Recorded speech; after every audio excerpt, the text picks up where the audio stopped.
In relation to the matter, on the 8th of March of this year at about 12:30 p.m, police attended a piggery at 30 Olivers Road in Winnalea after receiving information of offences under the Animal Welfare Act.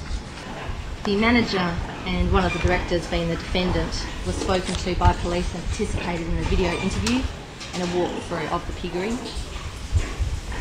On interview, he stated that he'd been a hands-on manager of the piggery since 1982 and had a good knowledge of the pig industry.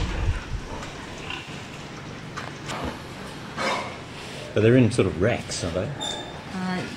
They're in sort of pens, Your Honour.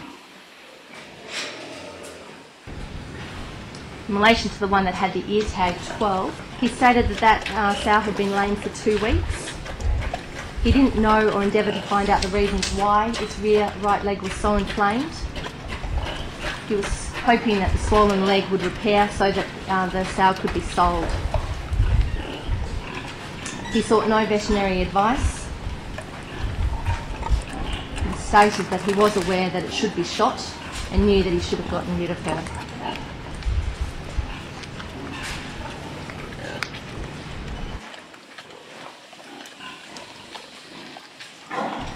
In relation to the pig relating to ear tag 35, relating to photograph 2, the manager, Mr. Oliver, agreed that the pig was grossly underweight.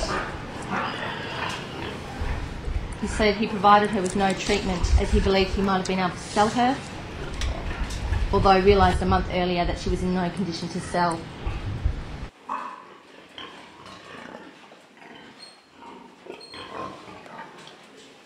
In relation to the sow with ear tag 192, relating to photos 3, 4 and 5, Mr. Oliver, as the manager stated, it was disgraceful and that he should have destroyed her. He gave no reason as to why he didn't have her destroyed. He had viewed her that morning and provided no assistance to her, and she'd been in that position for about 3 days. He'd last treated her with a long-acting antibiotic on the 26th of September of 2008. She had 2 obvious lesions on her body. The first was 10 centimetres in diameter, and that was severely bruised and damaged. The second was 12 centimetres in diameter, also on her left shoulder, which was fly-blown, with adult and juvenile maggots in the wound. It was agreed that the 3 sows were seriously disabled and were shot in order to cease their pain and suffering.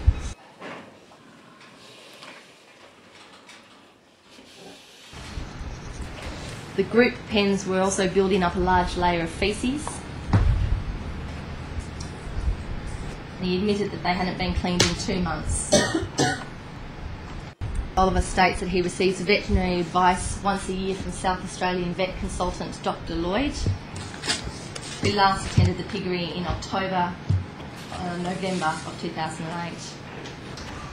To do, Your Honour, is to attempt to put some of this offending that you've heard about this morning into perspective.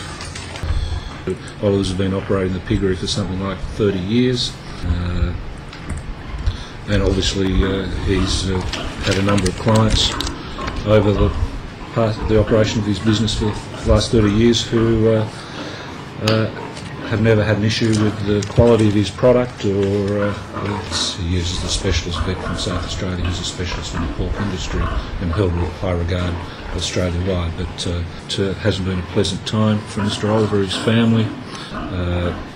What has in fact happened is that an animal activist has entered onto the farm without any invitation from Mr. Oliver or the family, and that is a concern that they can be on their piggery. Was that how the report was made? Sorry?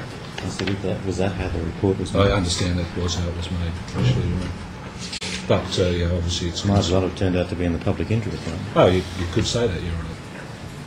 The term intensive farming has been used by your counsel, and it's been put to me that if there is only a small percentage of animals which are in trouble and not properly cared for, then in terms of intensive farming, that should look pretty much all right, or might be expected. I think the difficulty with that is that that's exactly what the animal rights people say, and that's exactly the argument against intensive farming. And if that is the cost of intensive farming, that animals will be neglected and get to the sort of situation that these animals are in, then I would have thought that the community would expect that intensive farming would not be a viable option in our society.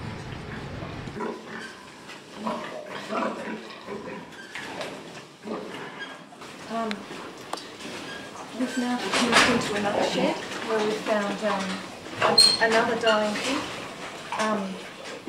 This time